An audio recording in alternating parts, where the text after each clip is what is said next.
Om Namo Bhagavate Vasudevaya. Srimad Bhagavatam, Canto 7, Chapter 2, Hiranyakashipu, King of the Demons, text 25 to begin with. And then we'll go on to other verses because there's no purport to this verse. Esha Atma Pavaryasho Ya Linge Linga Bhavana Esha Priya Priyar Yogo Viyoga Karma Samsmriti Esha Atma Viparyaso Ya Linge Linga Bhavana Esha Priya Priyar Yogo Viyoga Karma Samsmriti.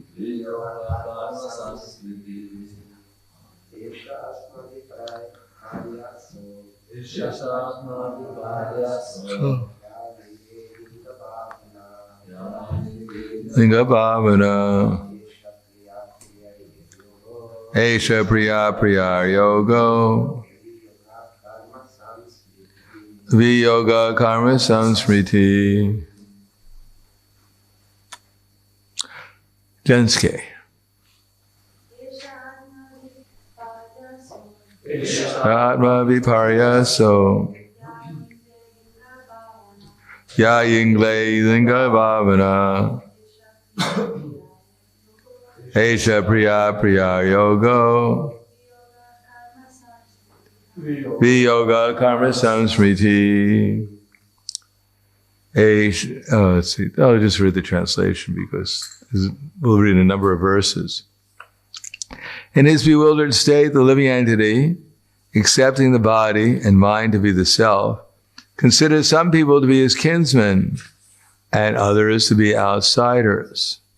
Because of this misconception, he suffers. Indeed, the accumulation of such concocted material ideas is a cause of suffering and so-called happiness in the material world. The conditioned soul that's situated must take birth in different species and work in various types of consciousness, thus creating new bodies. This continual material life is called samsara. Birth, death, lamentation, foolishness, and anxiety are due to such material considerations. Thus we sometimes come to a proper understanding and sometimes fall again into a wrong conception of life. Text 27. In this regard, an example is given from an old history. This involves a discourse between Yamaraj and the friends of a dead person. Please hear it attentively. Purport. The word itihasa Puratanam means old history. The Puranas are not chronologically recorded, but the incidents mentioned in the Puranas are actual histories of bygone ages. Srimad Bhagavatam is the Mahapurana, the essence of all the Puranas. The Mayavadi scholars do not accept the Puranas, but Srila Madhvacharya and all other authorities accept them as authoritative histories of the world. Namo Vishnu Padaya Krishna Prasthaya Bhutale Srimate Bhaktivedanta Swami Namane Namaste Saraswati Deve Gauravani Pacharane Nirvishesha Shnuvadi Paskatyade Satarne. As they say about history, the one thing that people learn from history is what? That people don't learn from history. Punat punas charvita charvanana. The same things have been going on again and again since time immemorial, and still people fall for the same illusions. That's the nature of illusion. One of the natures of illusion is that after delusion comes forgetfulness. So everyone who is in delusion is usually also in forgetfulness of even what caused the delusion. As a matter of fact, generally the conditioned soul is so forgetful and deluded that the very cause of his suffering he thinks is the cause of his happiness. He thinks the only reason why he's not happy is that he's separated from the causes of his suffering, which doesn't make for a very pleasant existence. It's just like a dog. A dog wants to eat something at your table, and he comes to the table to eat it, and you take a newspaper, and you go, whack! Ah! And the dog runs away. And then 5 minutes later, the dog is coming back, trying to enjoy again. You take the same newspaper and go, whack! And this goes on. It's called not learning. So the conditioned soul, because of forgetfulness and loss of intelligence, doesn't learn that lust, greed, anger, delusion are not his desirable goals. And because he has no other goal, he has no other alternative, therefore he has to accept these things again and again. Maybe sometimes in the mode of goodness, sometimes in the mode of passion, and often in the mode of ignorance. But the Puranas, they give us history, but not just simply so that we can learn from history, so that we can learn from the examples of how people didn't learn from history, or how they did learn when they accepted devotional service. Iti guyatama shastram, idam yukva mayanaga, etad buddhimatsyat, kritas bharata. This is the most confidential part of all knowledge, that whoever understands this becomes wise, and his endeavors will know perfection. Yomam evam asamudo janati purushottama. So sarvavit bhajante mam sarva bhavena bharata. Yomam evam asamudo. One who knows me as the Supreme Personality of Godhead without doubting is said to be the knower of everything, and therefore he engages himself in full devotional service. So that's the most confidential part of all knowledge. And if we know that, then iti guyatama shastram idam yukva mayanaga etad budva buddhimat syat kritas bharata. This is the most confidential part of all Vedic knowledge. Whoever knows this will become wise, and his endeavors will know perfection. Anyone who doesn't understand this is not wise, and his endeavors will not know perfection. He may be relatively wise in terms of mundane experience, because after all, those who are in the mode of goodness, we find they're more wise than those in the mode of passion or ignorance. But being wise, a wise person in illusion is also illusion. In other words, you may know how to expertly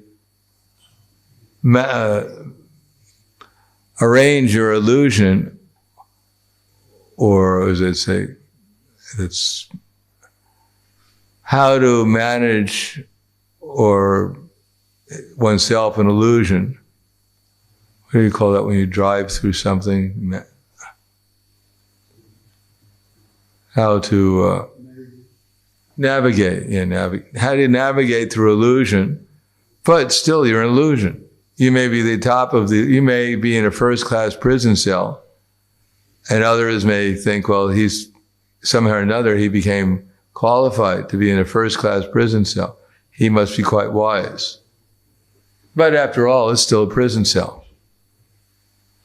So anyone, whether it be Brahma, who creates the whole universe, down to the Indragopa, they're all in prison cells. And therefore, none of them can be said to be perfectly wise, because Brahma, he speaks Brahma Samhita, because at that time he had realized Krishna, and therefore he actually became wise.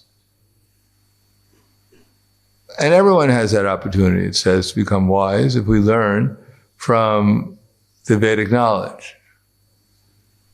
Therefore Krishna says, Mam hi partha vyapasrita yepisi papayonaya striyo vaishas tata sudras kepi yanti param gatim. That anyone who takes shelter of me, though they be of lower birth, women, vaishyas, or shudras, they can yet obtain the supreme destination. So there's no bar to making progress for anyone. Kim punar brahmana punyas bhakti rajarshyas tata anityam asukam lokam imam prapse. Is that right? Bhajasvamam. But what to speak of the saintly kings, the Brahmins and the saintly kings, Kim Brahmana Punyas, Bhakta, and the devotees, who in this miserable temporary world engage themselves in devotional service to me. Manmana Bhava Mad Bhakto, Madhyayadi Mam Namaskuru, Mame Vaishasi, Yuktaivam Atmana Matparayanaha. Engage your mind always in thinking of me, become my devotee, worship me, and offer your homage unto me. The result is that you'll come to me without fail. I promise you this because you're my very dear friend. So anyone who does that, they'll gradually make progress. And anyone who doesn't do that, they may, if they follow the Vedic instructions, make some progress in the modes of material nature, but they're missing out on the actual goal.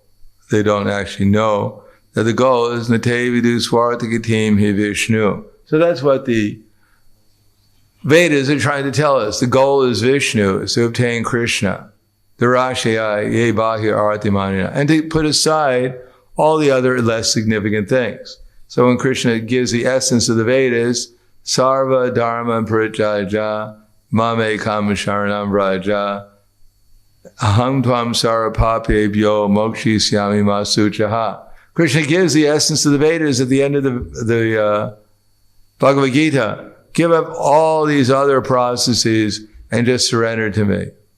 Or as Krishna says, give up all varieties of religion. Or as I said many times, people have at least understood that instruction of Krishna, that part of the instruction. For the most part, they've given up all varieties of religion. But the next part is a more difficult part to follow. But surrender to Krishna. And then Krishna will protect one from all sinful reactions. Now, one may question in the histories of our history, the Puranas, it didn't appear that Krishna always protected everyone from sinful reactions. Or did he? Apparently, Ambarish Maharaj didn't have any sinful reactions, but Krishna protected him. And Prahlad Maharaj, he was being tortured, but Krishna protected him.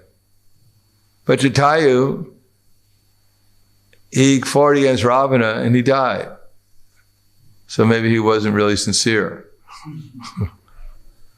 Or maybe he was so sinful because he took birth as a bird that Krishna just couldn't protect him. No, he was protected. After all, if you have Lord Ramachandra personally with you at the time of death, and personally performing your death ceremony, I mean, you must have some good friends somewhere. It can't be all bleak. No, so it's not a question of just what happens externally. It's also a question what our consciousness is. The perfection is ante Narayana smriti. At the time of death, remember Narayan. Now, even imperfectly, Ajamil remembered Narayan at the time of death. Although he didn't go back to Godhead, he didn't go to hell either. And he got a chance to see personally the Yamadutas without having to accept their invitation to go for a long walk with them. So he saw them and he saw the Vishnu Dutas, and he was quite clear what he should do next. And so he left and he went and practiced devotional service quite sincerely, remembering the Vishnu Dutas and remembering the Yamadutas also. So this is an example that devotional service, we may not become perfect, but it'll be executed sincerely. Then gradually we can get the inspiration to become perfect. But we should give up, as it says, if we give up the reactions, or we give up the activities that cause the reactions and surrender to Krishna, then he'll protect us. Even if it's not, we don't go back to Godhead, we're still being protected. every time there is some impulse from the material energy telling us to perform activities which are against the process of devotional service, and every time we take shelter of Krishna sincerely, then we're protected from these sinful reactions. That's really the most important thing. Not that suddenly when we don't do it, then Vaikuntha airplane comes and takes us back to the spiritual world immediately. No, every time we get a higher taste and we decline the invitation of Maya to engage in sense gratification, then we're being protected. And what to speak of sense gratification, we're also being protected from illusory conceptions of existence. That I and everyone else are their body. Now here, Hiranyakashipu, I guess maybe his audience was falling asleep or something, so he decided to tell a story. Most people don't like to hear a whole lot of philosophy when their minds are disturbed. But it's an interesting story there. Grab some popcorn and listen to my story.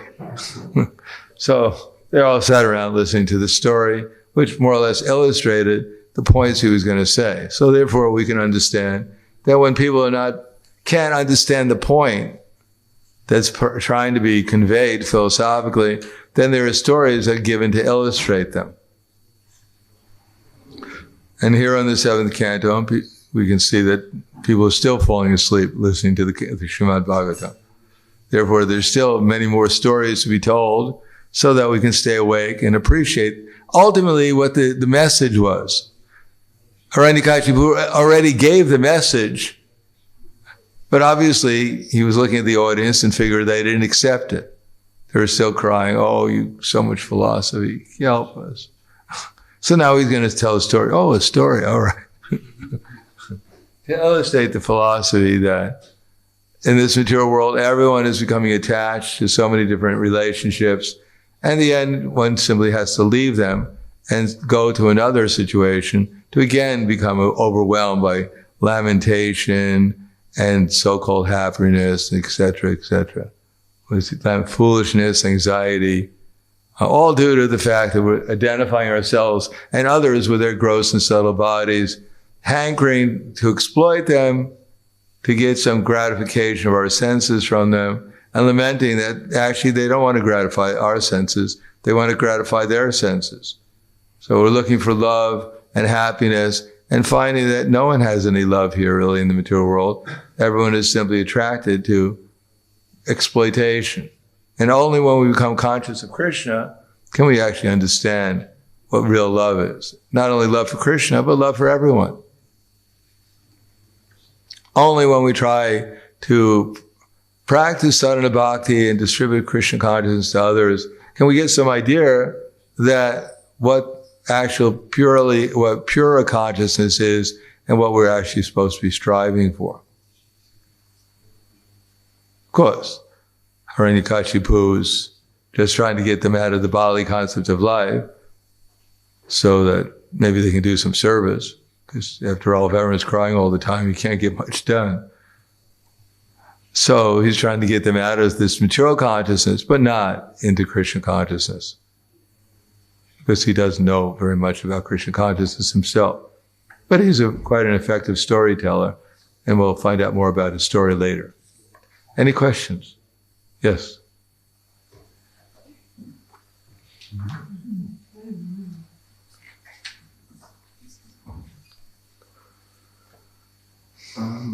So in the first verse, it was said that one sees some people as his kinsmen and others as outsiders.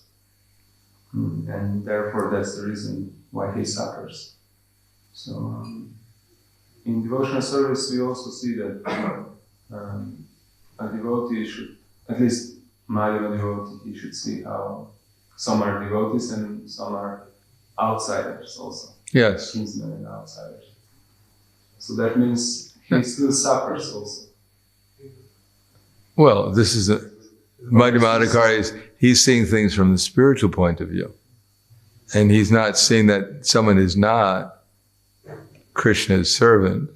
He's saying that some people are under the spell of the modes of material nature, and therefore he engages with them appropriately. He still always sees the soul. He understands the soul's there and the super soul. But he knows how to properly reciprocate with them in order to help them become advanced in devotional service. He sees, unless you see people if you think everyone is a Mahabhagavat, then of course you won't preach, because there's no preaching to be done. But if you see people who are innocent being engaged by the modes of material nature, then you can give them some Krishna consciousness appropriately. And if you see some people who are atheists or against Krishna, then you won't spend your time getting them more angry by telling them about Krishna. Even Prahlad Maharaj didn't preach to his father so much. It just, when his father asked him, what's the best thing you learned in school? And Prahlad, he asked an honest question, so he gave an honest answer. The best thing I've learned in school, my dear father, is that you're a number one fool. So he's honest, that's all. That's sadhamanye suryavarya dehinam. Oh, big demon, sada samudvigna dhyama satgraha. You're just bewildered. You've gotten a body which is supposedly indestructible, but your mind is just, out there somewhere and full of anxiety. Otherwise, you smell like you're drinking. So you must be full of anxiety. Otherwise, why would you be drinking this strong alcohol? So Prahlad was honest. But after that, he didn't really preach very much to his father. Only when his father asked him. He didn't say, Father, de nos minita de hey, come. He even knew that. Hiranyakashipu, but he didn't talk very much. Still, he talked to his schoolmates who were more receptive. He avoided talking to Hiranyakashipu, but to his schoolmates, he definitely gave them some instructions. Komara achret pragyo dharman bhagavatan hiha. From the very tender age of childhood, you should begin the process of devotional service. So there he preached to them. But he also saw Hiranyakashipu as Krishna's eternal servant, and therefore he prayed for his father that he could become freed from his sinful reactions. Pray to Lord Nrsimhadev to protect his father.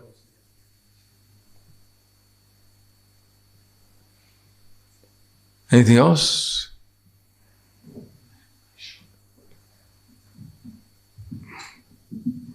Hare Krishna. Thank you for the lecture. I have one really silly question. When did Hiranyakashipu get that spiritual knowledge? It wasn't from Prahlad. Prahlad wasn't around at the time. Well, because that knowledge was common. It's common knowledge. Anyone who studied the Vedas, that's what they found out. This is the message in the Vedas. And undoubtedly, to know what to do in life, one needs vision from the Vedas. So anyone who had any vision, it's not that Hiranyakashipu grew up, he never went to school. He also went to school, like Amarka and Sunanda. He had his Sukracharya was his spiritual master. So he learned from childhood. He learned about the Vedas. He just didn't find out very much about Krishna, that's all. In a favorable way, at least. So everyone, even the demons, were educated. Yes?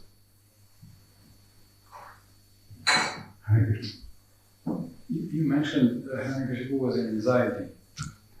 And I'm wondering, if he controlled the whole universe, what would he be in anxiety about? It seems there's nothing to be anxious about for him. Well, he wasn't controlling the whole universe. And obviously, if you look around and you see everyone's time is still changing everything, you might get a little anxiety. Because after all, in the back of his mind, he knew that Brahma, he told me, he himself was going to die.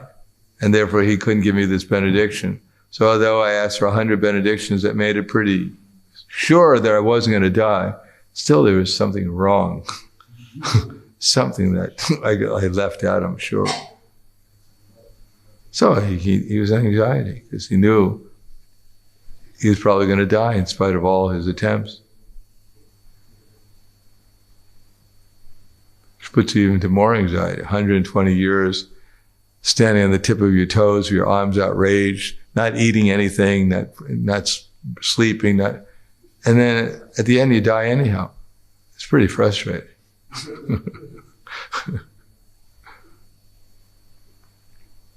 Anything else? Thank you very much. Grantaraj Srimad Bhagavatam ki jai. Srila Prabhupada ki jai. Gaur Premanande.